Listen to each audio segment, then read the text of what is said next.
القصه موجودين بيها الشله كلها، يعني اني وفيراري واندومي وهزاز. واذا ما تعرف فيراري واندومي وهزاز، اني منزل هوايه قصص بالقناه، وانصحك تبدي من قصتي اسوء مدير بتاريخ العراق. القصه 3 اجزاء ومنزلها، فيب انصحك تباوع ال3 اجزاء هاي، ومتاكد راح تتونس هوايه. ونبدي بالقصه. اتذكر يا ولد كنا نلعب طوبه بالفرع كل يوم تقريبا، واذا كنا نفوت كنا نتقشمر على الفريق الثاني، واو شكيناكم بشك وما تعرفون تلعبون واعتزلوا اللعب اللعب ما تعرفون.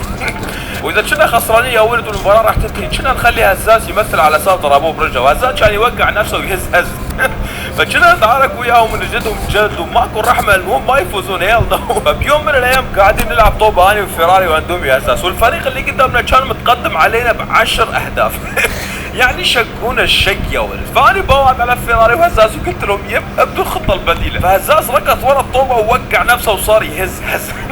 انا وفيراري واندومي قلنا لهم وات تضربون هزاز، والله لله على خيركم، تعالوا مسكنا 2 من فريقهم وجلدناهم جلد ماكو رحمه.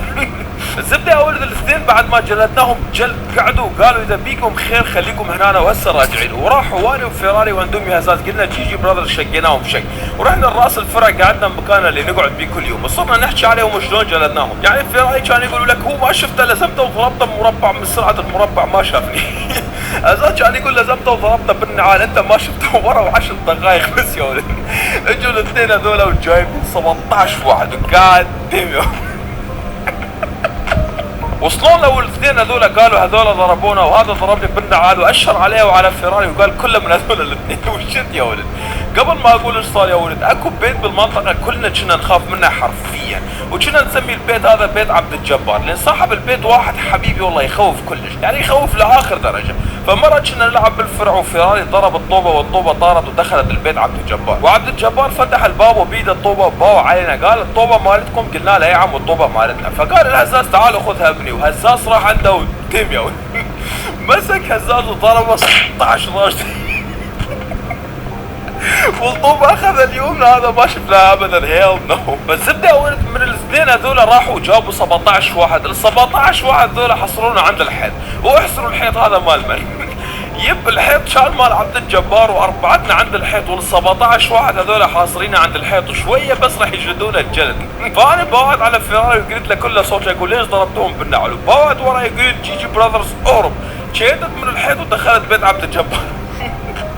وما اشوف الا فيراري واندومي شيتوا وراي ودخلوا البيت وياي. بوعد عليهم وقلت لهم وين هزاز؟ قالوا لي هزاز ما قدر يصعد الحيط، وانا ركضت عند الباب مال الحوش وفتحت الباب شويه بس، وقاعد دم يا ولد. قاعدين يلعبون طوبه بس. اللي قاعد يضربه بالحزام، واللي قاعد يضربه مربعات، واللي جاي يضربه بالتونكي، واللي جاي يضربه بالصوت. انا وفيراري واندومي قلنا الله يفرجها بوجه هزاز امين. بعد ما بكمل كلامي سمعت هزاز صايح جوا كلش. قلت الله يرحم هزاز امين، الله يسكنه الجنه امين. فوعد على فيراري قلت بيت منو هذا؟ لان من الخوف ما عرفت بيت منو. كل اللي ببالي اهرب بس. وفيراري بعد ما مجاوبني وما اشوف الا عبد الجبار ورانا، وقال شلون دخلتوا بيتي وليش داخلين بيتي؟ وباوع علينا بنظره قاد دم يا ولد. انا تذكرت اليوم اللي مسك هزاز وضربه 16 راشد عند الباب البيت، وشويه بس حبه بس كان راح يغمى عليه من الخوف. انا بوعد على فيراري وقلت جي براذرز عندنا خيارين بس، الخيار الاول يا اما راح ننجلد عند عبد الجبار، الخيار الثاني يا اما نهرب ونطلع برا و17 واحد يجدونا. فيراري قال لي نية 17 واحد يجدونه ولا عبد الجبار، عبد الجبار كل ايد من ايديه بقد الكرك، ضربتين راح نموت ما نتحمل. ويب بالحالة هاي الخيارات كانت محدودة يا ولد. بوعد على فيراري وفيراري نزلوا شد حذاء 1 2 3 واهرب. انا وفيراري واندومي ركضنا للحيط وشيدنا فوق الحيط، وانا بعدني فوق الحيط بوعد يمين لقيت هزاز بالصفحة الثانية من الحيط صعد ونزل البيت عبد الجبار. يعني حتى نحن انهزمنا من بيت عبد الجبار وطلعنا برا، هزاز انهزم من برا ودخل بيت عبد الجبار. انا قلت جيجي الله يرحم هزاز، ونزلنا من الحيط ولقينا قدامنا 17 واحد، قلت نجي نركض جاي نركض بشكل مو طبيعي. نحن جايين نركض بوعد وراي وسمعت صوت هزاز ببيت عبد الجبار قاعد يصيح. قلت وربي هزاز صاحبي هاي المره صدق، وما اشوف الا هزاز شاهد من الحيط على اساس ينهزم من عبد الجبار، ودخل بنص 17 واحد مره ثانيه. ولزموه يا ولد جلدوه. هزاز انجلد بطريقة مو طبيعية كلش، لدرجة أنا قلت مستحيل هزاز يطلع من الموضوع بحالة طبيعية.